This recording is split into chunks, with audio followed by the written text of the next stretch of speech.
One of the greatest elements of the Layton series is its gorgeous animation. Instead of just having the characters talk their way through the entire plot, forcing you to tap endlessly on the DS screen, the animated cutscenes provided you with a little breakaway, letting you explore more of the wonderful Layton universe.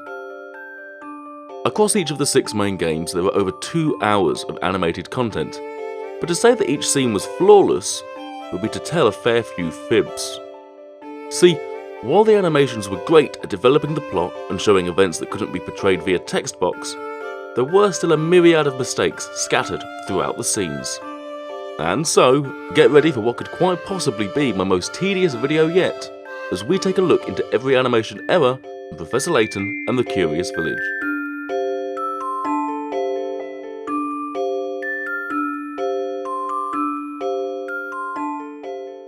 A quick note as well, this video will obviously contain massive spoilers from Curious Village. So if you haven't played that game and you're worried about spoilers, maybe give this one a miss. Cheers all! With the release of Curious Village HD after all these years, we were able to finally see so many more details in the animations within the game, and just how many strange little artifacts and elements the animators added in. Kicking things off, even the brand new cutscenes had a few familiar faces in them. I don't just mean Inspector Chelmy and Don Paolo. Instead, in the very first cutscene, we can see recoloured versions of Checker and Natalia from Lost Future. This is quite a common theme in the cutscenes in the later games, and it's likely the animators just reused the walking animations of these characters to save on having to create any extra ones. Why they're recoloured though? Well, here's my theory. While Level 5 was indeed the company that designed the characters, it was PA Works that animated them, and in order for the drawings to come to life, the animation studio would need some reference artwork.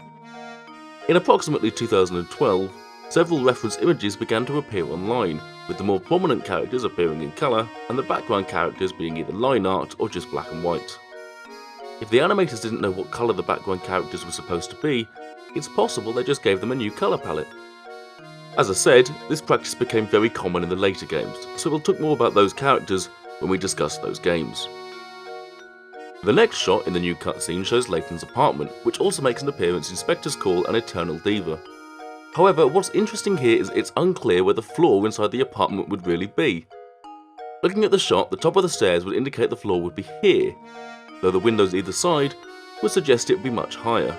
In the next shot, however, it appears as though the windows are very much below the door, which would make much more sense as to where the floor is. Additionally, the design of the letterbox to the right of the door is different in both shots, going from a square design to a longer rectangular one. After setting off from Gressenheller, the Laytonmobile crosses Tower Bridge, although the line they pass is actually on Westminster Bridge, some 2.5 miles upstream. One thing that is very common in the earlier games is that the locations in the cutscenes and the backgrounds in each location are noticeably different. This could be anything from different shaped windows to entire buildings being missing from a shot.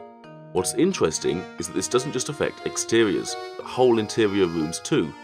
This is most noticeable in Reinhold Manor's parlour scene, where the sofa is a different shape, the fireplace is in the wrong position, and the window is an entirely different design. Which is probably down to a lack of communication between the animation studio and the game artists, but I can't say for certain. Cutscene 6 gave us the opportunity to see Saint Mystere at night, though it's in this scene that we can begin to see the sheer scale of the village, which simply isn't there in the game. Looking out from the tower, we get a great panoramic shot of Saint Mystere, though it looks much more like a large town than a tiny village. We can also see several towers, village squares, and even a few churches that don't appear anywhere in the game. In cutscene 7, Layton and Luke pursue the shadowy mechanic Bruno around the town, though once again, the streets don't really make any sense. The chase begins in eastern Saint Mystere, up on the brutalist concrete stairs near Prosciutto's house. I'm sure I butchered that, but I can't really be bothered to research how it should be pronounced. However, as Bruno runs down the first flight of stairs, he's greeted by a building at the bottom that simply isn't there in game. Afterwards, Bruno runs down a street that's not too dissimilar from Nob Hill in San Francisco. Don't laugh, that's what it's called. However, if he were to continue down the street here, he'd be instead running on flat ground along the garden wall of Reinhold Manor, before reaching the village store and would have to run all the way through the village square before being able to make it back up to the tower. But after turning a corner along this street, He starts up an unknown set of stairs and somehow disappears along with the stairs themselves, as Layton and Luke now emerge onto the market square instead. I'm beginning to think there might have been some magic in St. Mystere after all. Scene 8 shows us a quiet morning in St. Mystere, with Rodney and Ingrid on their morning walks, and Beatrice opening up the windows of the inn to let the air in. Except that this can't be the inn, as the buildings behind it are completely different to the ones in-game. Additionally, if it were the inn, the tower would be directly behind the building, but it's actually off to the side. So unless Beatrice owns 2 properties in St. Mystere, it appears as though we found another error. While we're here too, it's interesting to note that Reinhold Manor has an extra tower built since the last time we saw it.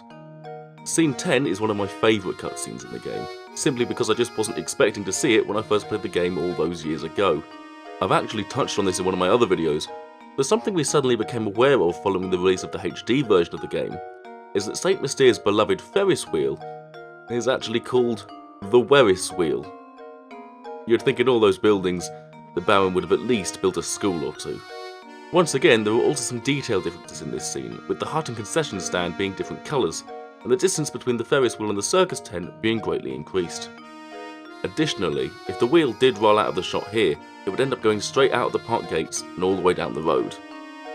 The weird hut on the lake here is actually the right colour scheme, so no error there, although the order of the passenger carrying components, that was a bit of a mouthful, has switched up by the time the wheel hits the water.